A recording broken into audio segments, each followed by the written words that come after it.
Okay, so this is a silly story time at my mom's house, and I'm still alive, thankfully. So I've been back at my mom's house. It's only been a couple of days. Around August 26th, 27th, that's when I got to her crib. So basically, what happened was my dad, he already been prompting me to run away if I want to. And I'm like, what? I mean, bro, you literally drove all the way from Louisiana up to Virginia to pick me up and back to sign me up for the Navy. Then he was talking about the military. And I was like, fine, I'll do it. And I think the main reason why I was also going to do it was because I was being told that they could not afford tuition. So going to the Navy and doing whatever amount of labor I need to do plus training just to cover up for tuition and then head to college. I was down with that because I'm actually grateful for my parents, and I'm not that self-centered to the point of, you know, not wanting to do what my parents tell me to do. Because yeah, I understand with everything that my life is basically in their hands. I mean, yeah, you're 18 years old now, but you owe your parents your life basically. um so let's get to the story time, the funny part. So my dad, he told me that going to go to work up at the harbor, he knows how to work ships and stuff. Then um you're staying with this lady. I don't know if I should like call her Aunt B. Let's say Aunt B up in Louisiana with her kids. Have 25-year-old, 15, 16-year-old, 13-year-old, 5-year-old, 7-year-old. They are basically really young. It's almost like a family home. They have education, which I was happy about. And they basically have fun like your average kids. What estranged me was the fact that my dad just slept beside the people he couch surfed with like it was nothing. First, when we stopped up at the realtor's house, I was surprised that he was actually on the same bed as her. And then she gave me a room to myself. I think it was her son's room or something. And honestly, I wouldn't have minded if they made me sleep up on the couch, but they were really nice. Unfortunately, I melt whenever I see cats or animals, just in particular, so I couldn't help but let them come up to the room and play with them a little bit, even though my dad considered that animal cruelty. Cats are just really cute, and I couldn't help it. And then I was just gonna go on a walk. My dad brought me up to her house, to her room, the realtor's room, and was like, I should come greet her, come hug her. I'm like, I know he's extremely tired, and we were resting up at her house, because he was tired, and they are friends, and they are supposed to. What? Wait a minute. I don't know. I just have this random thing where I ship people a lot, but we're just supposed to be there for like a day, but we spent a little more than a day. I passed out of stress because I was like, look at what I'm moving in with. I think I already like said something in my previous video about him. I passed out and I fell to the ground and scarred my cheekbone right here, I think. And it left a mark up on my cheek. I was like, I wouldn't say I have FOMO, but I was still having a little bit of that FOMO from like, you know what? I'm losing my youth, and my parents know that I'm losing my youth to being stressed out by them. And it's like, it's not a big deal, because at the end of the day, there's still a check you're supposed to be waiting up for. And I'm like, yeah, I'm jealous of you if you're looking up to your next pay statement in a couple weeks, because I'm trying to get on that same game plan. Because, hello, you're actually going to be paying taxes in a minute, and no one is going to be covering up those phone bills for you again. And it's like, where else should I get a job? And I'm like, I wanted to try this blogging thing and everything. And my family caught onto that. And they're like, uh-oh. Right. They do too much. But you know, I just like, I cannot put it in words in a journal, but just freely express myself how I want to. So that was traumatizing enough. And we drove up to Louisiana. I was like, oh, cool. Then all the memories are running through my mind again. He said his car got hit in a hit and run.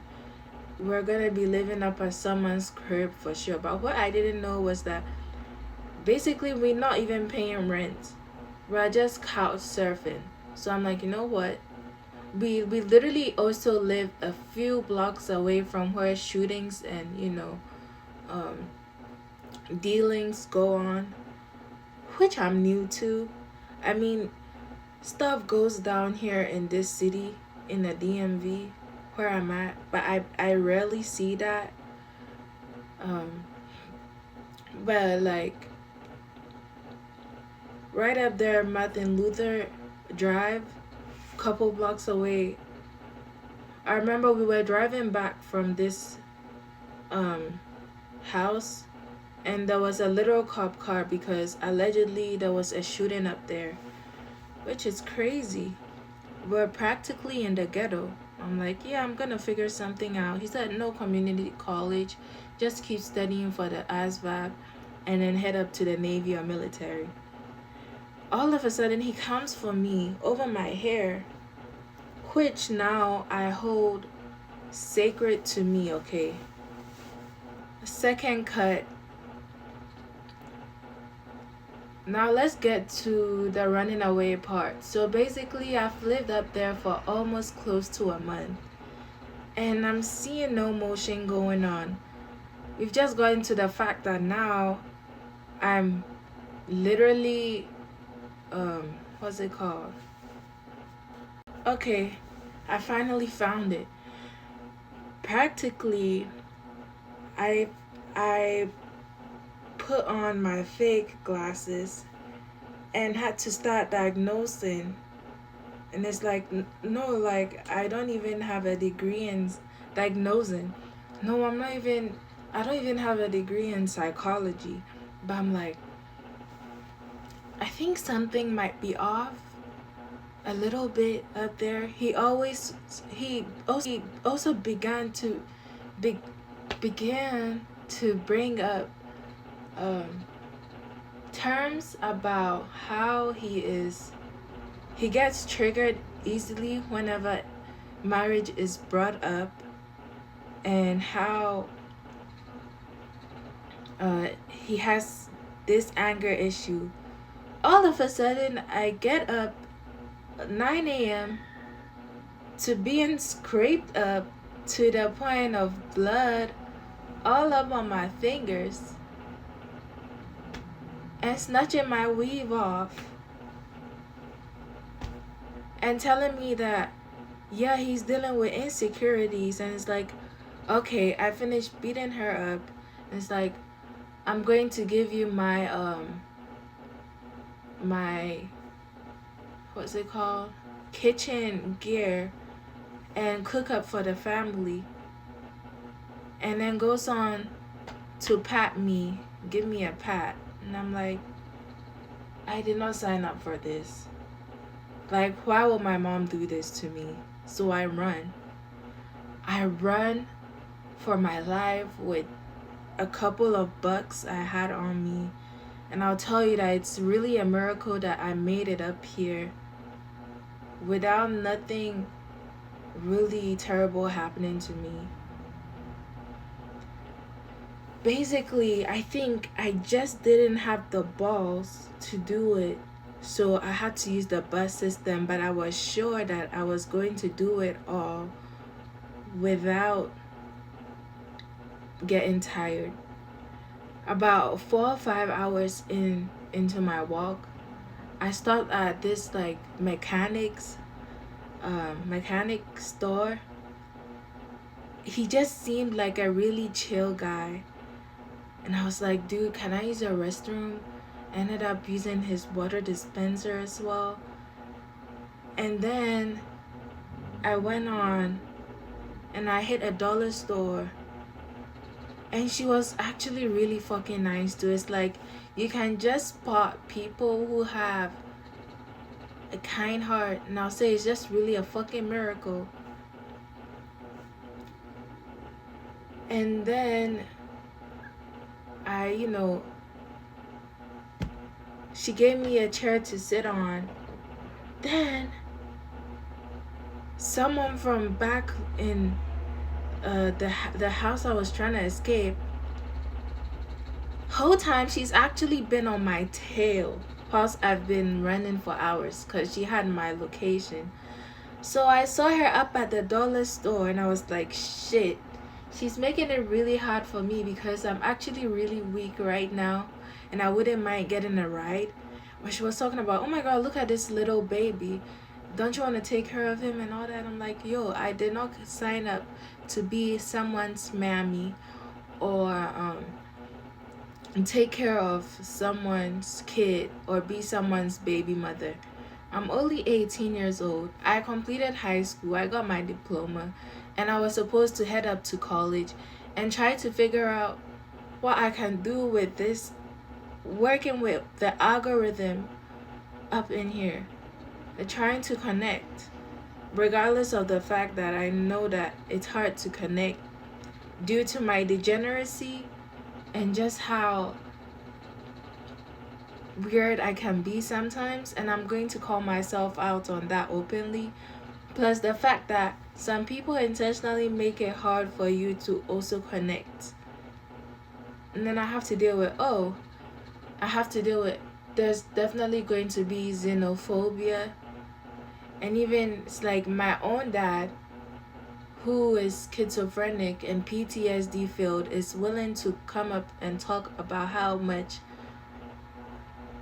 xenophobia he's gone through over decades and project that on me.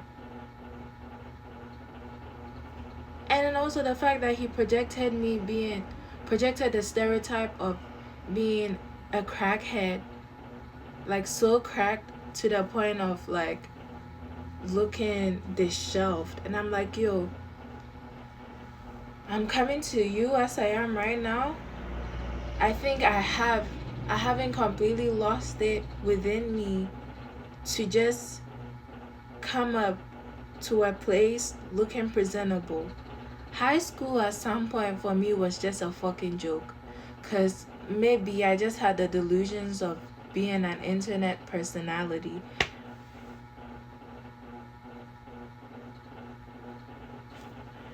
Anyways, So this is why I keep my hair in protective hairstyles, and you see me change up my hair color all every now and then, because um I can, and it's always been like that. So I don't know why my mother switched up on me to the point of making me move back in with something she has a restraining order against. Girl, what? And the most traumatizing part of this whole runaway thing is when I pissed on myself. My bladder just got so weak to the point of constantly pissing myself consecutively about 10 times. And not only did I traumatize myself, but I traumatized the other people I was in the bus with. Because my ass stank, bro. And I was just on it, like, God, just get me out of here. Like, someone would actually understand me if I told them why I'm in the situation that I'm in. Plus, I literally just did a side quest on that bus as well. And I was able to get a little cash from that. And I'm grateful that I was able to. Basically, I was ready to go to heaven and have my eyes closed, because what in the world is going on? What in the world? My mom. I was actually at this bus station, lost on my last dollar, and then police came up at me, called my mom, had no choice but to pay for a ticket for me to get back from I think I was still up at Lafayette or something. From Atlanta back to Washington, and she was going to drive me up to Virginia.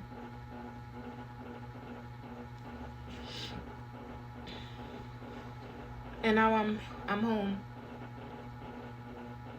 I'm in the house. I'm in the safest place to home. Because at the end of the day,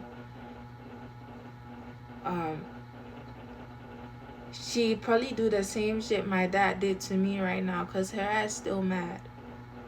And I can barely do shit around the house. It's not like I'm completely weak, but it's just like I can't stand this bitch so much. I don't even want her touching up on nothing in this house, because she just makes everything feel dirty. And that's valid. That's fucking valid. I don't have a place to stay at yet. I'm still trying to figure life out, and I think a problem is I actually don't need to get locked up in a psych ward. I think this generation can be really insensitive, and the real world will real world you. You're actually going to see real stuff go down.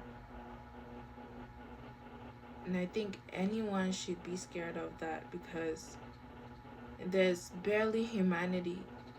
It's a really effed up place we're in.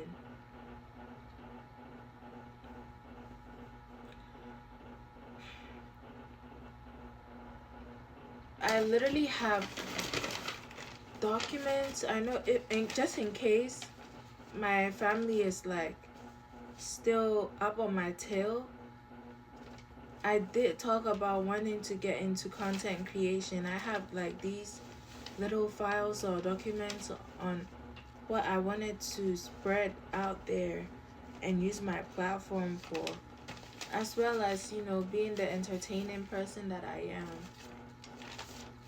I mean, I'm pretty boring, but like, naturally being Ghanaian, you can't just be boring. I don't know how many times I'm going to be talking about that. I didn't go on. Like, dude, I'm actually so scared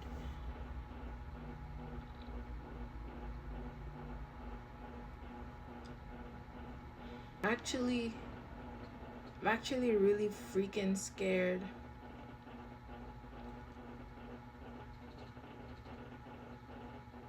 It just feels like I don't have the balls for this, bro. That's it for today. For 6 hours straight, bro. Around Atlanta or something. With it was like really late at night too. I had no one give me a ride. I really did that.